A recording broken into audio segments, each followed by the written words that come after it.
सब आशा करता हूँ अच्छे होंगे। आप सबका स्वागत है मेरे चैनल पे। आज से आपको मेरे चैनल पे कुछ एजुकेशन कंटेंट मिलेंगे। तो आज हम लोग स्टार्ट करेंगे सीटेट का ईवीएस का रिवीजन स्टार्ट कर रहा हूँ मैं आज से। तो इसमें मैं आपको पूरा क्लास 3, क्लास 4, क्लास 5 का रिवीजन कराऊंगा। तो ये आज पहला वीडियो है जिसमें क्लास 3 का कंप्लीट रिवीजन है, क्योंकि इसमें ज़्यादा टॉपिक नहीं थे तो मैंने इसको एक ही वीडियो में मैं कंप्लीट कर दूंगा। और क्लास 4 के लगभग 8 से 10 वीडियो होंगे। क्लास 5 के कुछ नहीं होंगे, तो आपका ईवीएस कंप्लीट हो जाएगा। लगभग एक महीने में मैं आपका ईवीएस तैयार कर दूँ सीटेट के लिए।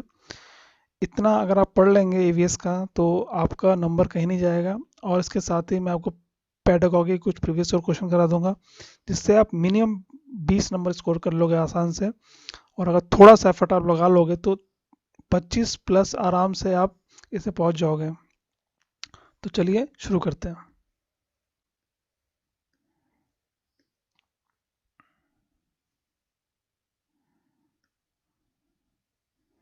अब देखिए, पहला है बर्ड।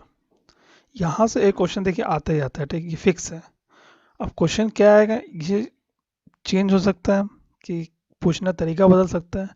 तो मैं आपको सिर्फ पॉइंट्स बताऊंगा, जो मेन पॉइंट्स है एग्जाम रिगार्डिंग, जो पॉइंट मैं आपको सिर्फ वही बता रहा हूँ। हिंदी इंग्लिश दोनों के लिए इसमें समझ सकते हैं। इंग्लिश में मैंने लिखा है, कहीं कहीं मैंने हिंदी का भी यूज़ किया है। तो यहाँ से आपको क्या कहते हैं, मैं आपको हिंदी में समझा दूंगा। इंग्लिश में लिखा है, इंग्लिश वाले इंग्लिश पढ़ सकते हैं और हिंदी वालों के लिए मैं हिंदी समझा दूंगा। तो देखिए, पहले बर्ड्स। तो बर्ड्स का जो पहला पॉइंट है वो है कि in most of the birds eyes are fix. तो जो बर्ड्स होते हैं इनकी जो आइज होती है फिक्स होती है, ठीक है, ये मूव नहीं करती हैं। मतलब जैसे हम लोग देखते हैं वैसे इनकी आंखें मूव नहीं करती हैं। तो ये एक पॉइंट ये है कि इनकी जो आइज होती हैं फिक्स होती हैं। दूसरा पॉइंट है कि जिनकी जो आंखें होती हैं ना, वो क्या कहते हैं कि सामने नहीं होती, साइड में होती है, दोनों तरफ साइड में होती हैं। कि most of the birds eyes either their side of the head and their eyes can focus on two different thing at a time. मतलब एक टाइम पे उनकी जो आइज हैं वो दो जगह फोकस कर सकती हैं, ठीक, टू थिंग्स को एक साथ देख सकती हैं।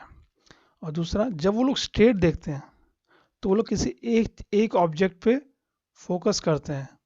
हम लोग जैसे सामने देखते हैं तो हम कई ऑब्जेक्ट पे देख सकते हैं, बट इनकी जो आइज होती हैं जब ये लोग स्ट्रेट देखते हैं तो ये किसी एक ही ऑब्जेक्ट पे फोकस करते हैं। तो कलर नहीं दिख रहा है तो कलर चेंज कर देता हूँ उसका मैं। कलर कलर ऑरेंज ले लेता हूँ। हाँ, ये ठीक है। तो ठीक, ये बर्ड्स के बारे में कुछ है, और भी कुछ फैक्ट्स हैं, पढ़ लेते हैं आगे।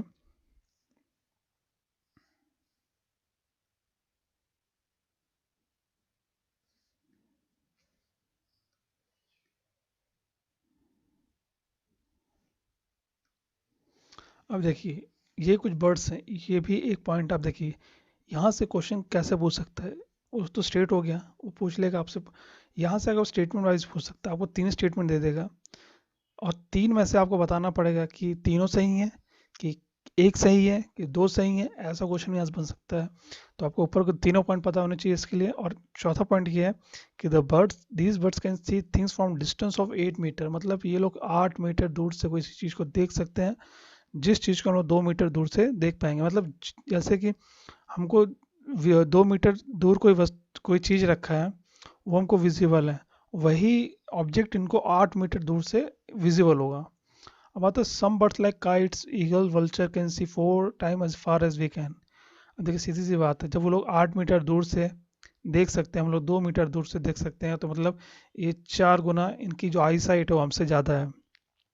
और इनकी जो आई साइट है 4 टाइम्स हमसे ज़्यादा है। ये लोग 4 टाइम्स हमसे ज़्यादा दूर से देख सकते हैं, ठीक।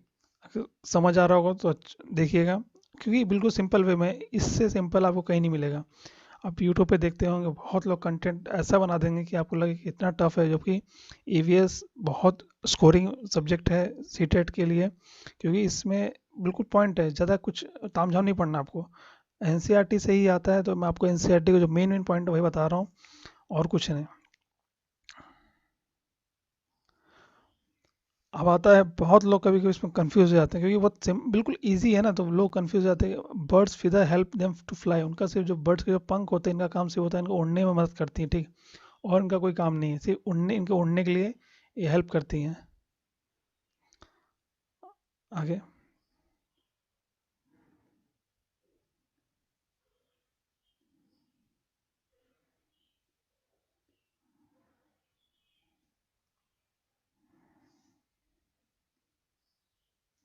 अभी एक ही है ये क्वेश्चन तो भैया मोस्ट इम्पॉर्टेंट, मतलब कि ये क्वेश्चन तो आता ही आता है। एक क्वेश्चन आपको मिलेगा घुमा पूछेगा, क्योंकि ये मैंने जब सीटेड दिया तब भी ये क्वेश्चन आया था। तो यहाँ कन्फ्यूज़न क्या होती है, कन्फ्यूज़न होती है कि जो ये आउल है, जो आउल है,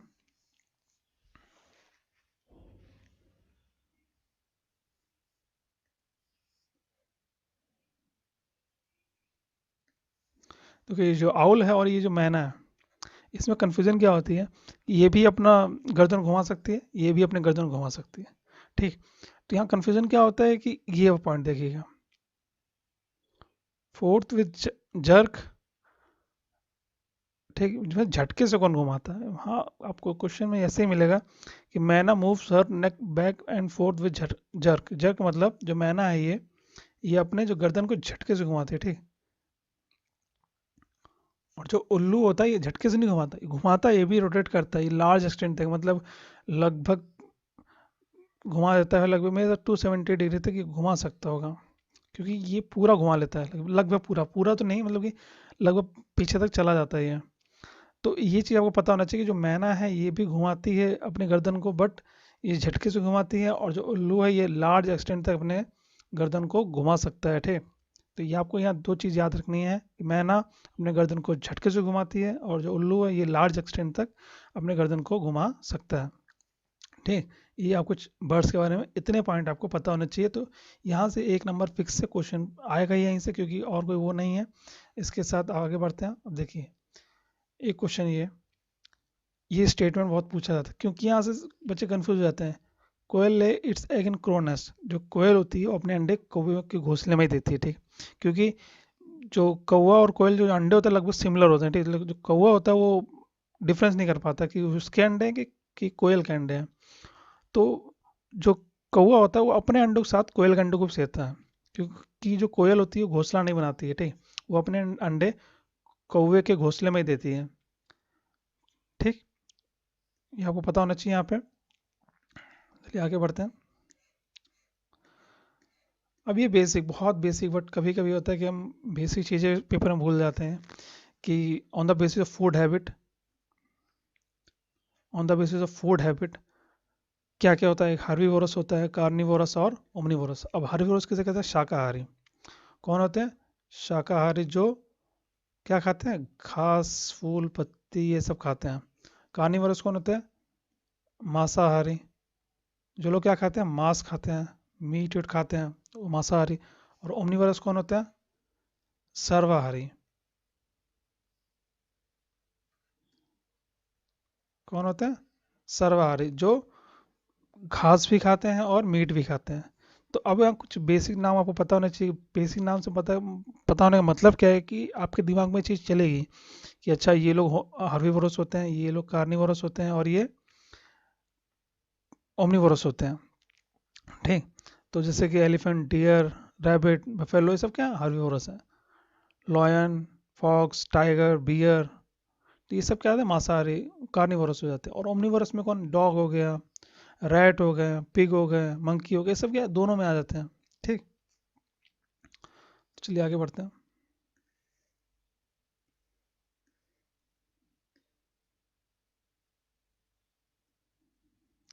अब ये चीज़ देखिए, ये आपको फोटो दिख रही है, बट आपको समझ में नहीं आ रहा है यहाँ से क्वेश्चन कैसे आता है। भाई ये तो हो-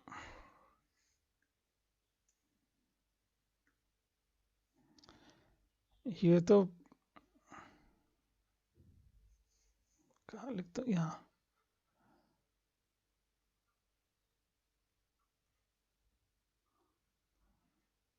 मोस्ट इंपॉर्टेंट क्वेश्चन है। कैसे, समझिएगा मैं क्या समझा रहा हूँ आपको, ठीक है। फिगर आपको इसलिए मैंने डाला है कि आपको एक आइडिया लगेगा। यहाँ से देखिए एक क्वेश्चन फिक्स है, ये एक क्वेश्चन आप मान के चलिए, एक क्वेश्चन फिक्स है 30 नंबर में से। अब क्वेश्चन क्या होगा ये बताना मुश्किल है, बट इतना मैं आपको समझा देता हूँ। जो तीन इसके लगभग तीन टाइप के ही क्वेश्चन बनते हैं, ठीक, ये आपको पता होना चाहिए। तो पहला देखिए, पहला टाइप आपको बता देता हूँ। पहला टाइप आपसे पूछ सकता है डिस्टेंस। क्योंकि मैं वाइट स्क्रीन ले लेता हूँ, बताता हूँ, ठीक। तो देखो आपको बता रहा था मैं डिस्टेंस वाला क्वेश्चन। पहला क्वेश्चन था डिस्टेंस वाला, दूसरा टाइम, तीसरा स्पीड। ठीक, 3 क्वेश्चन यहाँ से बनते हैं भाई। अब समझ लीजिए कि अगर प्रीवियस ईयर क्वेश्चन के जितने हैं लगा लोगे तो 1 नंबर आपका फिक्स है, ये नंबर कहीं नहीं जाएगा, क्योंकि ये क्वेश्चन सीटेट में आता ही आता है। पूछने का तरीका बदल सकता है बट क्वेश्चन आएगा। तो डिस्टेंस, टाइम, स्पीड, आपको समझ में एक formula, speed is equal to distance by time, इसी का खेल है ये पूरा। ठीक, कोई ऐसे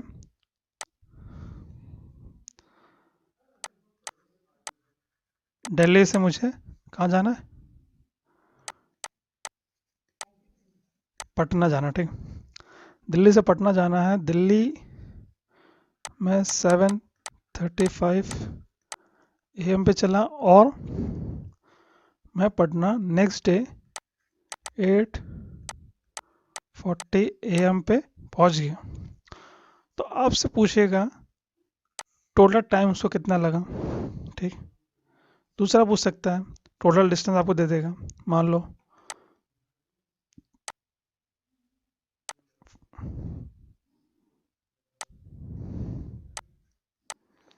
1200 किलोमीटर। ठीक, कि टोटल डिस्टेंस दिल्ली से पटना 1200 किलोमीटर है। आप तो यहाँ से आपको टाइम निकाल लोगे, आप आपसे पूछ लेगा स्पीड कितनी थी उसकी, किस स्पीड से ट्रेन चली, ट्रेन का बता रहा हूँ। ठीक है, अभी किस स्पीड से ट्रेन चली, तो आप निकाल लोगे टाइम कैलकुलेट करके, स्पीड निकाल सकते हो क्योंकि डिस्टेंस आपके पास है। ठीक, दूसरा चीज़, अब आपको क्या कहते हैं कि स्पीड दे देगा, मान लो आपको क्या दे दिया, स्पीड दे दिया, और आपको टाइम नहीं दिया और डिस्टेंस भी दे दिया। बट डिस्टेंस कैसे दिया, डिस्टेंस आपको दे दिया टोटल, कैसे, आपका उसमें बस इंक्लूड कर दिया, ट्रेन इंक्लूड कर दिया, फिर बस इंक्लूड कर दिया। ठीक, जब तीनों इंक्लूड कर दिया, आपसे सिर्फ पूछ रहा है ट्रेन का, ट्रेन का आपको स्पीड निकालना है। तो ट्रेन के लिए आपको क्या करना पड़ेगा, बस का डिस्टेंस माइनस करना पड़ेगा, उसमें बस का डिस्टेंस आपको दिया होगा। ठीक, अब बस का डिस्टेंस माइनस कर दोगे, मतलब क्वेश्चन देखिए, क्वेश्चन मैं आपको बता रहा हूँ, क्वेश्चन पूछने का तरीका क्या हो सकता है सीटेट में, कि सिंपल क्वेश्चन को कंप्लीट कर सकते हैं वो लोग, कैसे, ऐसे ही घुमा सकते हैं चीज, 3 चीजें भी पूछें, डिस्टेंस, टाइम या स्पीड ही पूछा जाता है वहाँ पे। ठीक, कि डे 1, जैसे डे 1 ये है, डे 2 ये है, पूछ लिया तो टाइम कितना लगा, या और कंप्लीट करना होगा।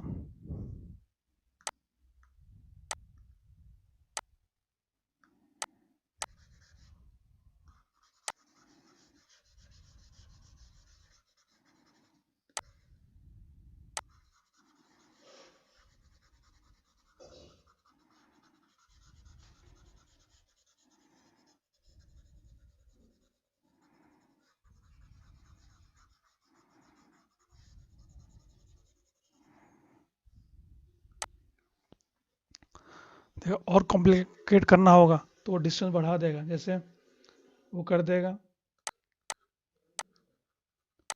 दिल्ली से कन्याकुमारी। ठीक, दिल्ली से कन्याकुमारी कर देगा कि अगर डे 1 यहाँ से चले और डे 3 आप यहाँ पहुँचे, टाइम यहाँ बता देगा, वो यहाँ पे टाइम दे देगा, टोटल टाइम पूछ लेगा। ऐसे क्वेश्चन आप पूछ सकता है। ठीक, या ये कर सकता है, देखिए मैं आपको एक और बता देता हूँ, कभी कभी ये लोग क्या करते हैं कि स्टेटमेंट में इसको पूछो, 3 स्टेटमेंट दे देंगे। ठीक, 3 स्टेटमेंट कैसे, आपको 3 स्पीड दे देंगे। ठीक, एवरेज स्पीड दे देंगे 3।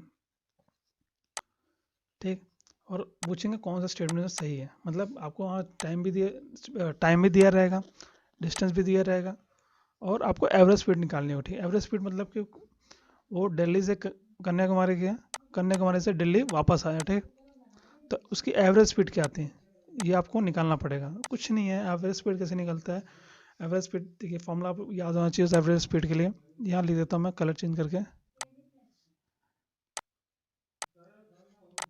टोटल डिस्टेंस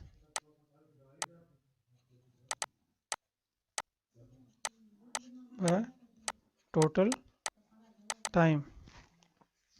ठीक, चलिए वापस अपने स्लाइड पर चलते हैं।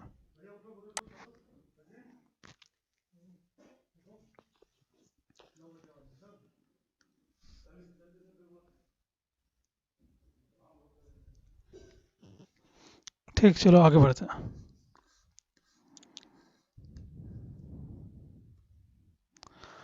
अब आता है ब्रेल। ब्रेल मतलब ब्रेल लिपि। जो ब्रेल लिपि, जो लोग क्या कहते हैं ब्लाइंड होते हैं, उनके लिए ये लिपि यूज़ की जाती है। तो यहाँ से देखिए कुछ पॉइंट लिख रखे हैं, तो ये आपको पता होना चाहिए कि जो Braille is reading by running the fingers on rise dot. कुछ डॉट्स बने होते हैं जिन पे उंगलियां फेर के पढ़ा जाता है इसको। ठीक, जिन्होंने बनाया वो है लुइस ब्रेल, जो फ्रांस के थे। क्या हुआ एक बार कि जब वो 3 साल के थे, वो खेल रहे थे, ठीक, फादर किसी टूल से वो खेल रहे थे, और उससे क्या हुआ, उन्होंने अपने आंखों पे उसको हर्ट कर लिया। मतलब किसी कारण वो जो टूल्स जिससे वो खेल रहे थे, उन्होंने अपने आंखों पे चोट पहुंचा लिया उससे, जिससे क्या हुआ, उनकी जो आईसाइट है वो चली गई। क्या उनके आईसाइट चले गए। इसके बाद ही उन्होंने 6 पॉइंट का, आपको ये याद रखना कितने पॉइंट्स का, 6 पॉइंट का उन्होंने स्क्रिप्ट तैयार किया। और he founded way reading by touching and feeling, this way of reading letter comes to be known. उसी को जब उन्होंने क्या कहते हैं 6 पॉइंट का वो स्क्रिप्ट तैयार किया, बाद में ही उसे उसका नाम ब्रेल स्क्रिप्ट पड़ा। और बच्चे यहाँ कंफ्यूज होते हैं कि क्या हम ब्रेल स्क्रिप्ट को कंप्यूटर में लिख सकते हैं, नहीं लिख सकते। देखिए ये पॉइंट तो आप याद कर लोगे, कंफ्यूजन आपको ये पॉइंट ही देगा, क्योंकि ये तो बेसिक, अगर आप नहीं पढ़े तो भी आप पता बता सकते हैं, बट ये नहीं बता पाएंगे अगर आपको नहीं पता होगा तो। क्योंकि बहुत लोग सोचते हैं कंप्यूटर में कैसे लिखेंगे, तो Braille can also written computer, हम कंप्यूटर पे भी लिख सकते हैं। और 6 पॉइंट का सिस्टम रहता है कीबोर्ड टाइप का, तो उससे हम लोग लिख सकते हैं आसानी से। ठीक, तो चलिए आगे बढ़ते हैं।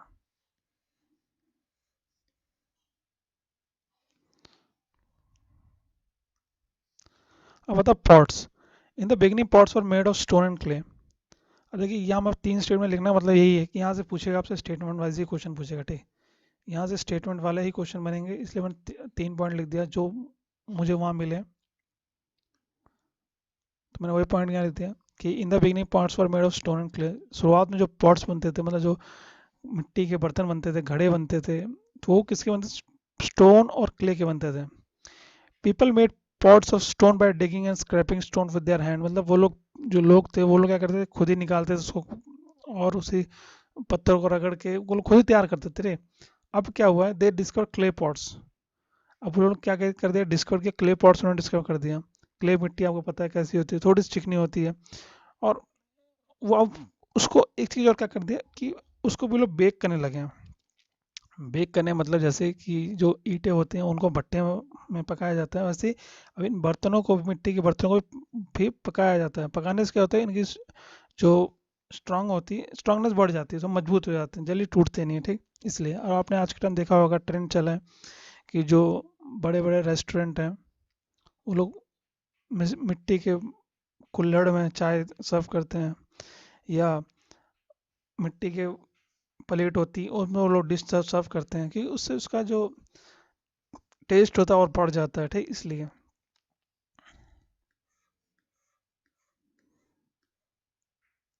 अभी ये मैंने यहाँ इसलिए इंक्लूड किया क्योंकि जब मैंने दिया था वहाँ पे क्वेश्चन करंट का आ गया था। तो इसके लिए आपको कुछ बेसिक देखिए, सीट एंड विद करंट तो आता नहीं है, बट आपको जो रिसेंट जो गेम है, जैसे कि मैंने लिख रखे हैं badminton, cricket, chess, table tennis, या और कोई रिसेंट वाला गेम, आपको उनके पता होना चाहिए करंट अफेयर के रिगार्डिंग, कि हाल ही में ऐसा कोई गेम जो, देखिए ये सब दे रखा है एनसीईआरटी बुक में, ठीक, बट वहाँ आपसे गेम तो पूछेगा नहीं। तो वहाँ गेम से रिगार्डिंग अगर कोई करंट का क्वेश्चन पूछ सकते हैं, कि वो गेम से जुड़ा हुआ है, ठीक, तो करंट का क्वेश्चन यहाँ से बन सकता है, वो पूछ सकता है आपसे। ठीक, ठीक। तो आपको बेसिक पता होना चाहिए। अगर आप लोग कहेंगे तो एक छोटा सा वीडियो मैं उसमें बना दूंगा गेम स्पोर्ट्स के रिगार्डिंग, जो करंट स्पोर्ट्स के जो अवार्ड हैं, या स्पोर्ट्स के जो भी टूर्नामेंट हुए हैं, और जैसे ओलंपिक हो गया, पैरा ओलंपिक हो गया, इनके बारे में आपको बता सकता हूँ। अगर आप लोग इंटरेस्ट होंगे तो कमेंट बॉक्स में बता दीजिएगा, वैसा एक छोटा सा वीडियो मिल जाएगा, ठीक, जो आपका पूरा स्पोर्ट्स वाला सेक्शन कवर कर देगा।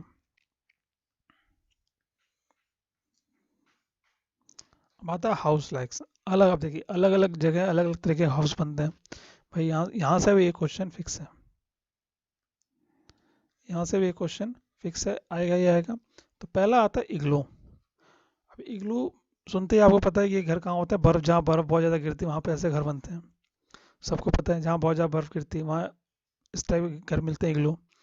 तो यहाँ पे एक क्वेश्चन आता है, कौन सी इग्लू लाइव एस्किमोस, मतलब एक एस्किमोस एक प्रजाति है जो रहती है इग्लू में। ये नाम आपको पता होना चाहिए, Eskimos. This house are made of ice blocks. ये कैसे बनते हैं? बर्फ के छोटे टुकड़ों से ब्लॉक्स होते हैं जिससे इस इग्लू को तैयार किया जाता है।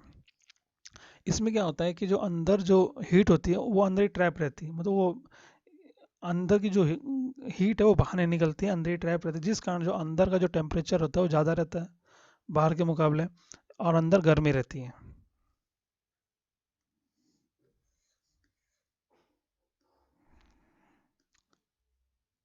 Tent.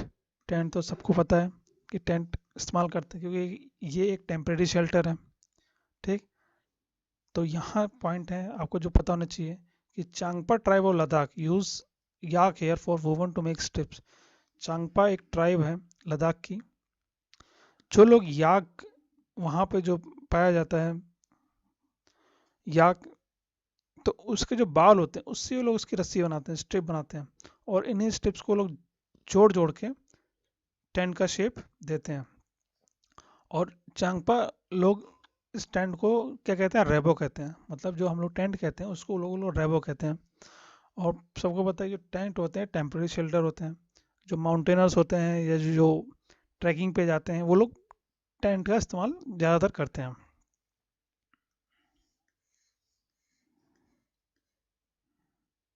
House on bamboo.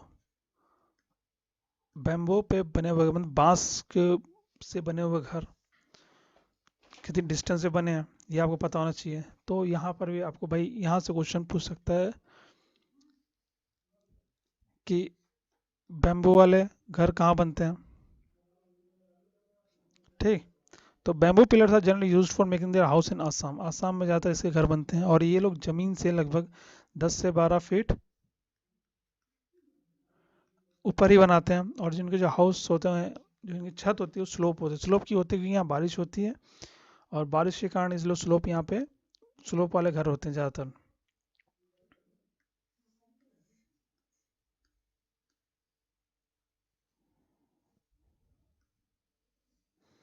House made of stone and would. अब कुछ जो घर बनते हैं वो किसके बनते हैं, पत्थर और लकड़ी के बनते हैं। ये बनते हैं यहाँ मनाली हिली एरियाज में, ये ज़्यादातर ऐसे घर बनते हैं with the help of would और स्टोन। क्योंकि लकड़ी से क्या कहते हैं कि हीट ट्रैप रहती है अंदर, स्टोन से घर थोड़ा स्ट्रांग रहता है, और वहाँ जो फ्लोरिंग होती है वो वुडन की होती है। क्योंकि यहाँ पे बारिश भी ज़्यादा होती है और स्नोफॉल भी होता है, और इस कारण यहाँ की जो स्लोप होती है वो भी स्लोपी होती है। स्लोपी देखिए आपको दिख रहा है पिक्चर में, स्लोपी इसलिए होने का कारण ये है कि बर्फ़ गिरेगी या बारिश गिरेगी वो निकल जाएगा, इस पर रुकेगा नहीं, और इसलिए यहाँ पे लकड़ी और स्टोन का इस्तेमाल किया जाता है। आपको यहाँ याद क्या रखना है, मनाली, ये ज़्यादातर जनरली यहाँ पे कहाँ मिलते हैं, हिल एरिया से मिलते हैं। कि ये मनाली की बात हो रही थी, हिमाचल प्रदेश में ऐसे आपको हाउस देखने को मिलते हैं, वुडन और स्टोन का इस्तेमाल करते हैं। ज़्यादा बारिश होती है स्नोफॉल के कारण यहाँ के जो स्लोप्स होते हैं वो स्लोपी होते हैं।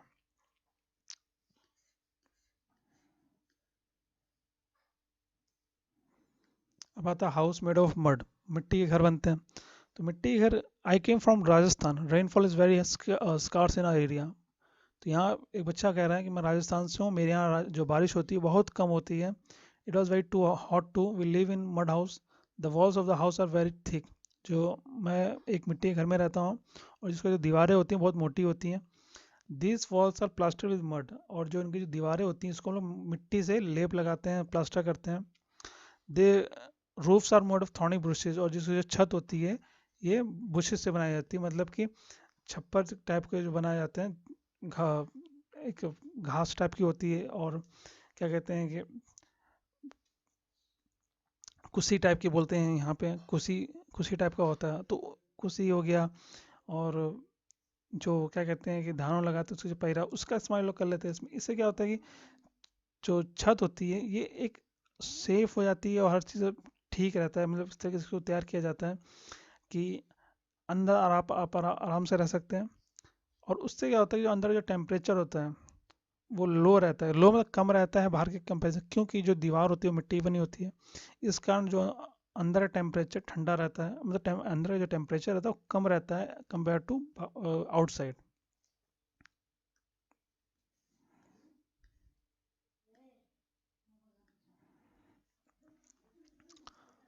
अब यहाँ पे आप फोटो से दिख रहा होगा कि ये कैसे हाउस है, ये हाउस बोट है, आपको दिख ही रहा होगा ये कि ये ऐसे हाउस कहाँ दिखते हैं आपको, ज़्यादातर केरला में या श्रीनगर में आपको ऐसे ज़्यादा हाउस देखने को मिलते हैं। उनकी लंबाई कितनी होती है, देखिए जो मैं पॉइंट लिखा हूँ ना, ये आपको ध्यान रखना है कि जिनकी लंबाई होती है लगभग 80 मीटर, 80 फीट लंबे होते हैं, ठीक है। जो बोट होते हैं लगभग 80 फुट लंबे होते हैं और 8 से 9 फीट चौड़े होते हैं। इनकी जो चौड़ाई कितनी होती है, 8 से 9 फीट चौड़ी होती है। देखिए ये हाउस बोट है, ये डल झील में आपको ऐसे देखने को मिलते हैं। और इन पे जो नक्काशी की जाती है, इन पे अच्छे से आपको डिज़ाइन मिलेंगे, अलग अलग प्रकार की लकड़ी पर डिज़ाइन किए जाते हैं। तो आपको नाम पता होना चाहिए, लकड़ी को डिज़ाइन करते हैं उसे क्या कहते हैं, उस डिज़ाइन को कहते हैं खत्म बंद। आपको ये पता होना चाहिए कि लकड़ी वहाँ डिज़ाइन किया जाता है, वो जो जितने आपको बोट मिलेंगे, हाउस बोट मिलेंगे, वो सब पे आपका कहते हैं एक डिज़ाइन मिलेगी, जिस डिज़ाइन को कहते हैं खत्म बंद, ठीक। और वो जिगजॉग पजल के हिसाब से जो पैटर्न होता है, जिगजॉग कुछ ऐसा पैटर्न के हिसाब से बनाते हैं वो लोग। और ये आपको हाउस बोट ज़्यादा कश्मीर या केरल में आपको देखने को मिलेंगे। अब एक आता है drop by drop. Drop by drop, अभी स्टोरी देखिए, ड्रॉप बाय ड्रॉप कहने मतलब है कि आज भी कई जगह ऐसे हैं जहाँ पे लोग बहुत दूर दूर से पानी लाते हैं, क्योंकि वहाँ पानी की दिक्कत है। और जो तालाब होते हैं उसी से वो लोग पानी लेने के लिए बहुत दूर दूर तक जाते हैं। तो उसी का ये टॉपिक था एनसीईआरटी की बुक में, ड्रॉप बाय ड्रॉप। यहाँ आपको फोटो में दिख रहा होगा कि कितनी महिलाएं सर पे मटका रख के पानी लेने के लिए आ रही हैं। तो यहीं से एक निकला है टैंक टंका। यहाँ पे आपको स्टेटमेंट दे सकता है, ठीक। स्टेटमेंट पूछेगा कि यहाँ जैसे लिखा मैं बता देता हूँ कि हम लोग रेन वाटर कैसे कलेक्ट कर सकते हैं, टैंक्स बना के कर सकते हैं, ठीक। अब टैंक्स में हम लोग स्टोर कर सकते हैं रेन वाटर को। और और क्या तरीके हो सकते हैं पानी को स्टोर करने के लिए। देखिए जरूरी नहीं कि यहाँ से यही पूछे जो लिखा हुआ है, यहाँ से आपको क्वेश्चन पूछ सकता है कि वाटर सेव करने के और क्या क्या क्या क्या तरीके हो सकते हैं, ठीक। वाटर सेव करने के और क्या क्या तरीके हो सकते हैं, वाटर पॉल्यूशन कैसे होता है। जरूरत नहीं कि यही आपसे पूछ ले, वाटर पॉल्यूशन पूछ सकता है, वाटर पॉल्यूशन कैसे होता है, 3 स्टेटमेंट दे देगा, पूछेगा सही कौन सा है। वाटर सेव करने के लिए हम लोग कैसे पानी को बचा सकते हैं, पानी को हम लोग कैसे स्टोर कर सकते हैं, या वो पता होना चाहिए। तो अब ये देखिए आप फोटो दे रखा है कैसे हम लोग पानी के, बारिश के पानी को स्टोर कर सकते हैं। यहाँ टैंक्स बना, हम लोग घर में टैंक्स बना करके उनमें छत के पाइप को कनेक्शन कर करके और बारिश के पानी को स्टोर कर सकते हैं। तो रेन वाटर हम लोग कलेक्ट कर सकते हैं, जिसको हम लोग इस्तेमाल कर सकते हैं। और देखिए जैसे यहाँ एक महिला जिस पानी से नहा रही है, उसी पानी को इस्तेमाल कर सकती है और कामों के लिए। जैसे in this place where there is scarcity of water, people adopt different method to use save and reuse water. देखिए आपको याद रखना, सेव एंड रीयूज वाटर मतलब जरूरी नहीं है कि यहीं से पूछे हो, आपको बेसिक भी आपको पता होना चाहिए हम लोग वाटर कैसे सेव कर सकते हैं, उसका रीयूज कैसे कर सकते हैं। तो स्टेटमेंट वाइज आप पूछ सकते हैं, people do this out of necessity understanding, मतलब उनको पता है कि पानी की कितनी ज़रूरत है उनके लिए, तो उसी हिसाब से उसका इस्तेमाल करते हैं। जब जिस पानी से उन्होंने नहाया, उसी पानी का इस्तेमाल उन्होंने गाय को नहलाने के लिए किया। If children adopt certain measures and save water, they can actually understand water is for all, मतलब कि पानी सबके लिए है और हम पानी का कैसे इस्तेमाल कर सकते हैं, कैसे हम उसको रीयूज कर सकते हैं, कैसे हम उसको बचा सकते हैं, वाटर पॉल्यूशन क्या होता है, पानी गंदा कैसे होता है, ये सब चीज़ें से क्वेश्चन यहाँ बन सकता है, ठीक। तो इतना आपको पता होना चाहिए कि वाटर पॉल्यूशन कैसे होता है, सेव वाटर हम लोग कैसे कैसे करते हैं, रीयूज कैसे कर सकते हैं, कुछ स्टेटमेंट आपको पता होने चाहिए। तो बस आज की वीडियो में इतना ही। ये देखिए आपको मैंने क्लास 3 का जो एनसीईआरटी था उसके जितना मेन मेन पॉइंट थे वो मैंने आप कवर कर दिया। तो अगर आपको वीडियो अच्छा लगा हो तो लाइक कर दीजिएगा, चैनल पे सब्सक्राइब करिए। इस चैनल पे अब आपको ऐसे ही कंटेंट मिलते रहेंगे। और अगर आपको कुछ जनरल आपको कुछ पढ़ना है, जनरल कुछ समझना है आपको, तो वो मेरे दूसरे चैनल अजय यादव पे आप सब्सक्राइब कर सकते हैं। वहाँ पे मैं जनरल अवेयरनेस के हो गया टॉपिक, करंट हो गया, वहीं पे उसके बारे में डिस्कस करता हूँ। यहाँ पे आपको सिर्फ एजुकेशन मिलेंगे, टीचिंग रिगार्डिंग, टीचिंग फील्ड के रिगार्डिंग, ठीक है, जो आपको ज़रूरी चीज़ें हैं वो मैं आपको यहाँ प्रोवाइड करूँगा। कोई भी एग्ज़ाम हो, टेट हो गया, सी टेट हो गया, सुपर टेट हो गया, जो कंटेंट होगा, अच्छा कंटेंट होगा, जो भी आपके ज़रूरत के लिए होगा वही मैं आपको दूंगा। क्योंकि चीज़ें जितनी प्रिसाइज रहती हैं उतना ही हमारे लिए अच्छा रहता है, उसे पढ़ने में हमारे लिए अच्छा रहता है, समझने में अच्छा रहता है। देखिए किसी भी चीज़ को आप जितना कॉम्प्लिकेट करके पढ़ाएंगे तो कोई मतलब नहीं है। अगर उसी चीज़ को आप सिंपल वे में रिप्रेजेंट कर सकते हैं तो आप वो ज़्यादा बेटर है। तो इसी के लिए मैंने सोचा कि मैंने जो तैयारी किया था वो मैं आपके सामने रखूँ, कैसे मैंने तैयारी किया था। तो वही मैंने एक छोटा सा तैयार किया है एनसीईआरटी का, कि क्या क्या हमको पढ़ना चाहिए एनसीईआरटी से, कि हमारा टॉपिक कवर हो जाए और हमको ज़्यादा पढ़ना भी ना पड़े, और एक महीने हमारी तैयारी, एक महीने में हमारी तैयारी आसानी से हो जाए। तो इतना ही, इसलिए मैंने इसमें वीडियो बनाया और कुछ नहीं। ठीक, तो बस चलिए वीडियो कहीं पे एंड करता हूँ। अगर वीडियो अच्छा लगा लाइक कर दीजिएगा। Thank you.